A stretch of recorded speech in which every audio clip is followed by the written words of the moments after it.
So నేను వెళ్ళే time match అయింది తప్ప నేను ఈ విషయాలు కానీ నేను లోకేష్ గారికి కానీ చంద్రబాబు నాయుడు గారికి కానీ ఎవరికి కానీ నాని గారికి కానీ నేను ఎవరిని కానీ నాకు హెల్ప్ చేయండి, నాకు సమస్య జరుగుతుందని ఆ శివుడి మీద ఆజ్ఞ, శివుడి మీద ఒట్టుగా నేను ఎవరిని అడగలేదు. అండ్ వాళ్ళకి ఎన్నో పనులు ఉన్నాయి. సో వాళ్ళని ఇలాంటి విషయాలతో నేను డిస్టర్బ్ చేయను. నాది ఆ క్యారెక్టర్ కూడా కాదు. సో ఏదేదో అంటున్నారు ప్రెస్లో, వాళ్ళు ఏదో ప్రెస్లో వదిలేరు. సో అదంతా కరెక్ట్ కాదు.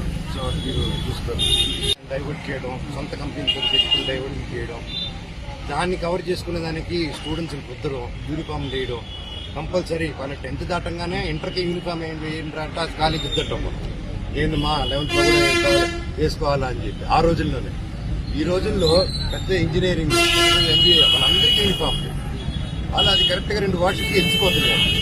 అది అక్కడే నార్త్ ఇండియా నుంచి తీసుకొచ్చారు. అక్కడ ఏదో పేరండి. సరే, సో ఇన్ని జరుగుతుంది. నేను అడిగితే కొంచెం కూడా దాని గురించి కాకుండా వీళ్ళని బెదిరియడం, వాళ్ళని బెదిరియడం. నేను ఈసారి ప్రతి ఏ పండుగకు వస్తాను. నేను ముఖ్యంగా సీఎం గారి ఫ్యామిలీ వాళ్ళ ఇంట్లో ఘటన జరిగింది ఈ మధ్యకాలంలో, రామ్మూర్తి నాయుడు గారికి. సో ఊరిలో అక్కడ ఉన్నారు.